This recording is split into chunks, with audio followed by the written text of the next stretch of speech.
anak-anak bisa menghayati sejarah kelahiran Pancasila dan menjelaskan proses kelahiran, perumusan serta Pancasila sebagai dasar negara, serta bisa mempraktekkan dalam kehidupan sehari-hari.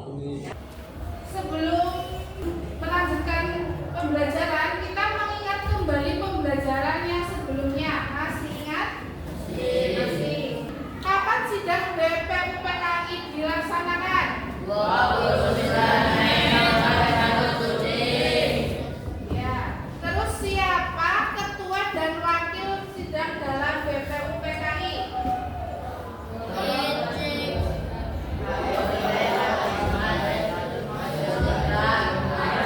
Terus wakilnya?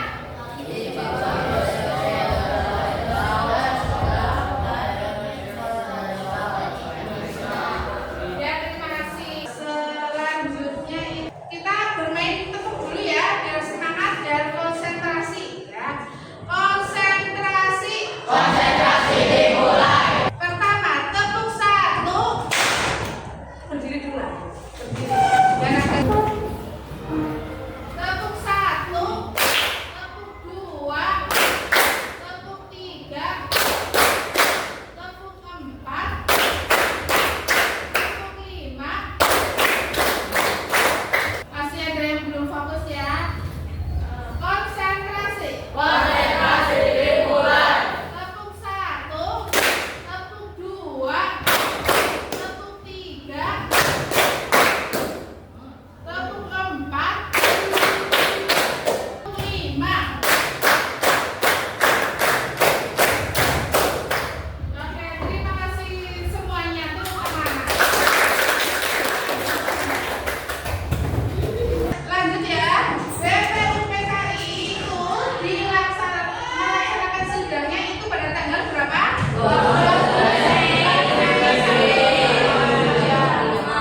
Untuk apa? Untuk membahas pada tanggal 29 April 45 Jepang membentuk Badan Penyelidikan Usaha dan Persiapan Kemerdekaannya. Dalam buku berjudul IPS Terpadu pada tahun 2007, pegangan anggota BPUPKI diumumkan pada tanggal 1 April 1945. Nah, upacara peresmiannya dilaksanakan pada tanggal 28 Mei di Gedung Pejambon, Jakarta. Ini adalah struktur organisasi BPUPKI adalah sebagai berikut. Ketuanya adalah Dr. Andes Ajiman Yudhanindra dan wakil ketua adalah dari Jepang ya, dan Retsukoto. Sekretarisnya adalah Ade Pringodido. Anggotanya itu kemarin ada berapa? 60 orang di Indonesia yang maksimal ya, dan 7 dari Jepang tanpa suara. Ada Rajiman Widyodiningrat dipilih menjadi ketua BPUPKI itu karena beliau adalah melihat sosok pahlawan yang berperan aktif dalam mensukseskan kemerdekaan Indonesia. Nah, Rajiman Widyodiningrat itu lahir di Desa Melati Kampung Crondongan, itu Yogyakarta ya, pada tahun 1878. Ia dikenal sebagai salah satu pendiri Budi Utomo. Pada awalnya Rajiman menjadi anggota Dewan Pertimbangan Daerah, yaitu Suhakai di Madiun. Pada 20 September 1952, yaitu Rajiman itu meninggal dunia di Desa Dirgo Widodaren Ngawi. Jenazahnya dikebumikan di Desa Melati Sleman, Yogyakarta. Ini adalah salah satu contoh bentuk rumah ya, itu adalah pondasi dalam hidup. Jadi kita di warga negara juga, kita harus juga seperti rumah, ya harus kokoh, harus itu ya, ya boleh. Negara ibarat rumah dan Pancasila adalah Pondasinya. Seberapa perlu pondasi itu dibangun? Enggak. Pondasi rumah yang menjadi agar rumah tetap kokoh berarti harus kuat. Tanpa pondasi yang kuat, ya misalkan punya rumah yang nggak kokoh, yang bangunnya itu asal-asalan, bisa roboh nggak? Iya. Makanya kita itu dibangun dengan apa? Pondasinya dulu, pondasi hati kita biar gak goyah. Kalau temennya itu mengajak hal-hal yang buruk, bagaimana kita menolaknya, kayak gitu ya. Nah, begitu pula dengan negara tanpa dasar negara yang jelas akan rentan terhadap berbagai bangunnya itu asal-asalan, bisa roboh nggak? Iya. Makanya kita itu dibangun dengan apa? Pondasinya dulu, pondasi hati kita biar gak goyah. Kalau temennya itu mengajak hal-hal yang buruk, bagaimana kita menolaknya, kayak gitu ya. Nah, begitu pula dengan negara tanpa dasar negara yang jelas akan rentan terhadap berbagai masalah. Pondasi yang kokoh yaitu seperti Pancasila sebagai pondasi, berarti nilai-nilai yang terkandung dalam Pancasila itu kehidupan berbangsa dan bernegara serta menjamin stabilitas dan ketahanan negara. Berarti pondasinya dulu ya yang harus kita jaga. Terus yang kedua itu pilar penyangga. Di rumah kan ada penyangganya ya, seperti ini ada penyangga. Itu sebagai Pancasila sebagai pondasi, berarti nilai-nilai yang terkandung di dalamnya menjadi dasar bagi seluruh tatanan. Nah, jadi setelah ada pondasi juga harus ada penyangganya seperti ini. Tanpa penyangga bagaimana? Roboh nggak? Roboh. Seperti itu ya dasar negara. Dan juga menjadi keutuhan pondasi Pancasila harus dirawat dan dijaga agar tidak rusak.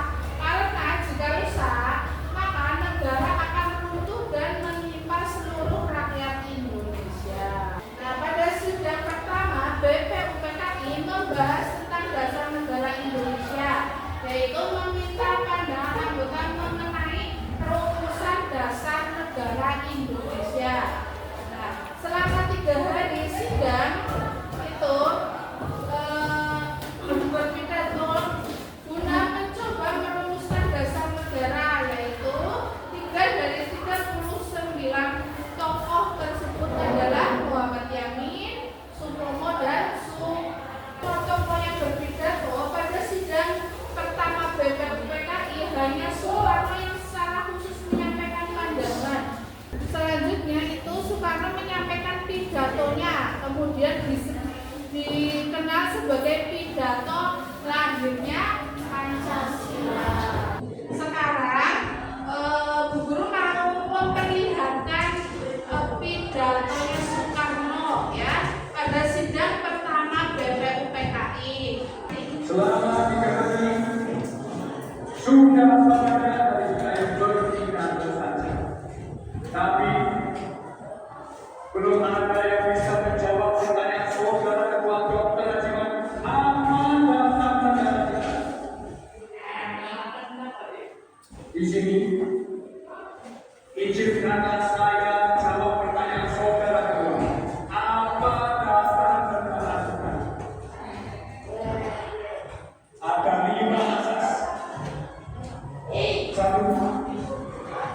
Rasa nasionalisme yang bisa diatur. Dari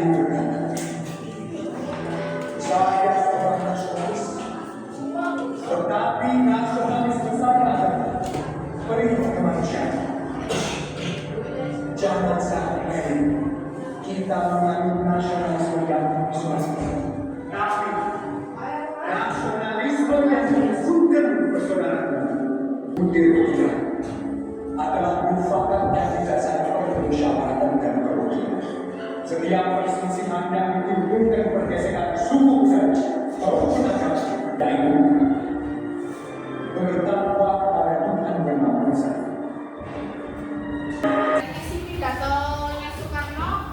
Nah, di dalam pidatonya, guru lanjutkan ya, pada sidang pertama BPUPKI tadi sudah dijelaskan oleh Soekarno menyampaikan usulan tentang dasar yang akan dijadikan dasar dalam Indonesia merdeka, yaitu ringkasan itu ada 5, yaitu kebangsaan Indonesia, internasionalisme atau kemanusiaan, 3 mufakat dan demokrasi, 4 kesejahteraan sosial, dan 5 ketuhanan yang Maha Esa.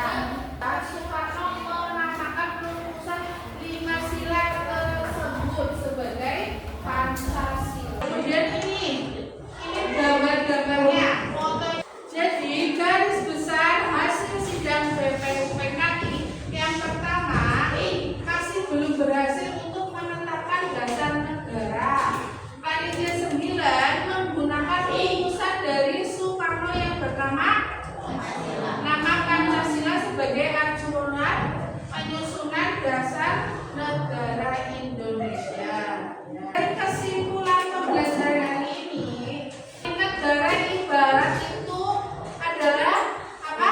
Pancasila adalah pondasinya. Tanpa pondasi yang kuat, rumah tidak akan bisa berdiri dengan baik dan bisa roboh kapan saja. Begitu pula dengan negara tanpa dasar negara yang jelas akan rentan terhadap berbagai masalah. Sampai di sini pelajaran PPKN hari ini. Semoga bermanfaat. Terus belajar ya, karena itu juga seperti fondasi seperti di Pancasila, di kehidupan di negara. Kita harus juga mempunyai fondasi hidup. Kita jangan mudah terpengaruh terhadap temannya yang tidak.